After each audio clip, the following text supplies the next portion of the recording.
ಶಿವಮೊಗ್ಗದಲ್ಲಿ ಆಗ್ತಾ ಇರುವಂತ ಬೆಳವಣಿಗೆಗಳು ಯಡಿಯೂರಪ್ಪನವರಿಗೆ ಸಹಜವಾಗಿ ಒಂದು ಟೆನ್ಷನ್ ಅನ್ನ ತಂದಿಟ್ಟಿರುವಂತದ್ದು. ಸ್ಪೆಷಲಿ ಈಶ್ವರಪ್ಪ ಅವರ ನಡೆ ಇದೆಯಲ್ಲ, ಅವ್ರು ಯಾವ ನಿರ್ಧಾರ ಮಾಡ್ತಾರಪ್ಪ ಅನ್ನುವಂತ ಆತಂಕ ಇದೆ. ಇಂದು ಸಂಜೆ ಆಪ್ತರ ಸಭೆಯನ್ನ ಕರೆದಿದ್ದಾರೆ ಈಶ್ವರಪ್ಪನವರು.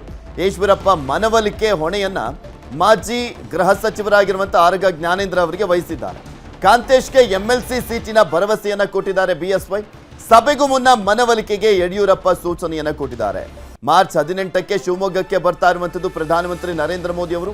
ಅಷ್ಟೊತ್ತಿಗೆ ಎಲ್ಲ ರೀತಿಯಾದಂಥ ಅಸಮಾಧಾನವನ್ನು ಬಗೆಹರಿಸುವಂಥ ನಿಟ್ಟಿನಲ್ಲಿ ಪ್ಲಾನ್ ಅನ್ನು ಮಾಡಲಾಗ್ತಾ ಇರುವಂಥದ್ದು. ಹೇಗಾದರೂ ಮಾಡಿ ಈಶ್ವರಪ್ಪನವರನ್ನ ಸಮಾಧಾನ ಪಡಿಸಬೇಕು, ಅವರ ಮಗನಿಗೆ ಯಾವ ರೀತಿಯಾಗಿ ನೆಕ್ಸ್ಟ್ ಸ್ಥಾನಮಾನವನ್ನು ಕೊಡಲಾಗುತ್ತೆ ಅನ್ನುವಂಥದ್ದನ್ನ ಮನವರಿಕೆ ಮಾಡಿಕೊಡ್ಬೇಕು ಅನ್ನುವಂಥದ್ರ ಬಗ್ಗೆ ಸೂಚನೆಯನ್ನ ಕೊಡಲಾಗಿದೆ ಆರಗ ಜ್ಞಾನೇಂದ್ರ ಅವರಿಗೆ. ಅದನ್ನೆಲ್ಲವನ್ನು ಕೂಡ ಮನವರಿಕೆ ಮಾಡಿಕೊಡಿ ಈಶ್ವರಪ್ಪನವರಿಗೆ.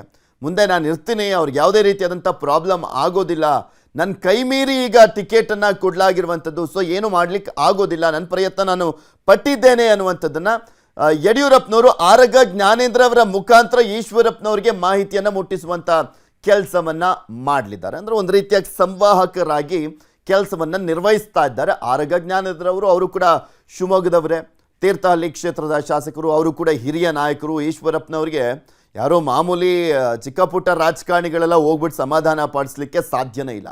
ಆರಗ ಜ್ಞಾನೇಂದ್ರ ಅನ್ನುವಂಥ ಹಿರಿಯ ನಾಯಕರು ಹೋಗಿ ಸಮಾಧಾನ ಪಡಿಸಿದ್ರೆ ಮಾತ್ರನೇ ಸಾಧ್ಯ.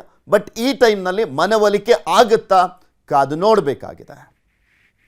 ಅಷ್ಟೊಂದು ಧೈರ್ಯ ಮಾಡ್ಲಿಕ್ಕೆ ಸಾಧ್ಯ ಇಲ್ಲ ಅಂತ ಕಾಣಿಸುತ್ತೆ. ಪಕ್ಷೇತರವಾಗಿ ನಿಂತ್ಕೊಂಡು ನಾನೇನೋ ಸಾಧಿಸ್ಬಿಡ್ತೀನಿ ಅನ್ನುವಂಥ ಒಂದು ನಿರ್ಧಾರವನ್ನು ಕೈಗೊಳ್ಳೋದು ಕಷ್ಟನೇ ಈಶ್ವರಪ್ಪನವರು. ಆದರೆ ಈಗ ರೆಬಲ್ ಆಗಿ ಒಂದು ತೀರ್ಮಾನವನ್ನು ಕೈಗೊಂಡ್ರೆ, ಒಂದು ಎಚ್ಚರಿಕೆಯನ್ನು ಕೊಟ್ಟರೆ ನೆಕ್ಸ್ಟ್ ನನ್ನ ಮಗನಿಗೆ ಸ್ಥಾನಮಾನ ಸಿಕ್ಕೇ ಸಿಗುತ್ತೆ ಅನ್ನುವಂಥ ಕಾನ್ಫಿಡೆನ್ಸ್ ಅಂತೂ ಬಿಲ್ಡ್ ಆಗುತ್ತೆ. ಹಾಗೆ ಅದಕ್ಕೊಂದು ಭರವಸೆ ಅಂತೂ ಸಿಕ್ಕೇ ಸಿಗುತ್ತೆ. ಸೊ ಈ ಕಾರಣಕ್ಕೋಸ್ಕರನೇ ಈಶ್ವರಪ್ಪನವರು ಇದೆಲ್ಲ ಮಾಡ್ತಾ ಇದ್ದಾರೆ ಅನ್ನುವಂಥದ್ದು ಬಗ್ಗೆನೂ ಕೂಡ ಸಾಕಷ್ಟು ಚರ್ಚೆ ಆಗ್ತಾ ಇರುವಂಥದ್ದು. ಬಿಕಾಸ್ ಈಶ್ವರಪ್ಪನವ್ರಿಗೆ ಯಡಿಯೂರಪ್ಪನವ್ರನ್ನ ಎದುರಾಕೊಂಡ್ರೆ ಏನೇನಾಗುತ್ತೆ ಅನ್ನೋದು ಗೊತ್ತಿದೆ.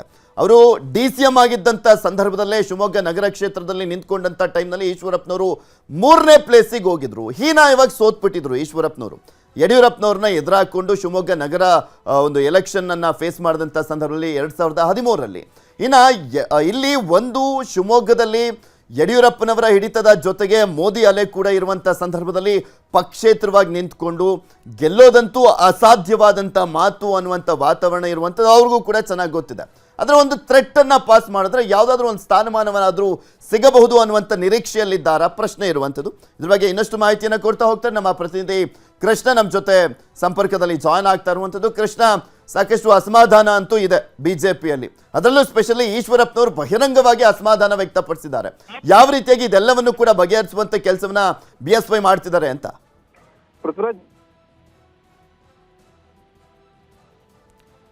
ನಮ್ಮ ಪ್ರತಿನಿಧಿಯ ಸಂಪರ್ಕ ಸಾಧ್ಯವಾಗ್ತಾ ಇಲ್ಲ, ಮತ್ತೊಮ್ಮೆ ಸಂಪರ್ಕ ಮಾಡುವಂತ ಪ್ರಯತ್ನ ಮಾಡ್ತೀವಿ.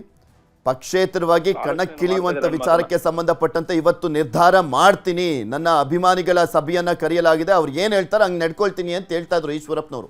ಕಾದ್ ನೋಡ್ಬೇಕು ಏನಾಗುತ್ತೆ ಅಂತ.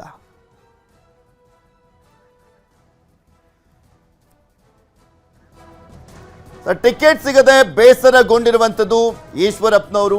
ಅವರ ಮಗ ಕಾಂತೇಶ್ಗೆ ಟಿಕೆಟ್ ಅನ್ನ ಅವರು ಎಕ್ಸ್ಪೆಕ್ಟ್ ಮಾಡಿದ್ರು ಹಾವೇರಿ ಗದಗ ಲೋಕಸಭಾ ಕ್ಷೇತ್ರದಿಂದ. ಆದರೆ ಅವರಿಗೆ ಟಿಕೆಟ್ ಸಿಕ್ಕಿಲ್ಲ. ಆ ಕಾರಣಕ್ಕೋಸ್ಕರ ಯಡಿಯೂರಪ್ಪ ಅವರ ವಿರುದ್ಧ ಬಹಿರಂಗವಾಗಿ ಅಸಮಾಧಾನ ವ್ಯಕ್ತಪಡಿಸಿದ್ದಾರೆ. ನನ್ನ ಮಗನಿಗೆ ಟಿಕೆಟ್ ಕೈ ತಪ್ಪಲಿಕ್ಕೆ ಪ್ರಮುಖ ಕಾರಣನೇ ಯಡಿಯೂರಪ್ಪ ಅಂತ ಅವರು ಅಸಮಾಧಾನವನ್ನು ವ್ಯಕ್ತಪಡಿಸಿರುವಂಥದ್ದು. ಇವತ್ತು ತಮ್ಮ ಅಭಿಮಾನಿಗಳ ಸಭೆಯನ್ನು ಏನು ಕರೆದಿದ್ದಾರೆ, ಅವ್ರು ಏನು ಹೇಳ್ತಾರೆ ಆ ರೀತಿಯಾಗಿ ನಾನು ಮುಂದುವರಿತೀನಿ ಅಂತ ಹೇಳಿದ್ದಾರೆ ಈಶ್ವರಪ್ಪನವರು. ಅಂದರೆ ನಾನು ಬೇಕಾದರೆ ಪಕ್ಷೇತರವಾಗಿ ಕೂಡ ಕಣಕ್ಕಿಳಿಲಿಕ್ಕೆ ರೆಡಿ ಅನ್ನುವಂಥ ರೀತಿಯಾದಂಥ ಎಚ್ಚರಿಕೆಯನ್ನ ಪಾಸ್ ಮಾಡಿದ್ರು. ಕನ್ನಡಿಗರ ಮೆಚ್ಚಿನ ನಿಮ್ಮ ನ್ಯೂಸ್ 18 ಕನ್ನಡ ಈಗ ವಾಟ್ಸ್ಆಪ್ನಲ್ಲಿಯೂ ಲಭ್ಯ. ಕರ್ನಾಟಕ ಮತ್ತು ದೇಶ ವಿದೇಶದ 360 ಡಿಗ್ರಿ ಸುದ್ದಿ ವಿವರವನ್ನ ನೀವು ನಿಮ್ಮ ಕೈ ಬೆರಳುಗಳಲ್ಲಿಯೇ ಪಡೆಯೋದಿಕ್ಕೆ ಈ QR ಕೋಡ್ ಅನ್ನ ಸ್ಕ್ಯಾನ್ ಮಾಡಿ. ನಮ್ಮ ಚಾನೆಲ್ ಅನ್ನ ಫಾಲೋ ಮಾಡಿ, ನೋಟಿಫಿಕೇಶನ್ ಆನ್ ಮಾಡಿ.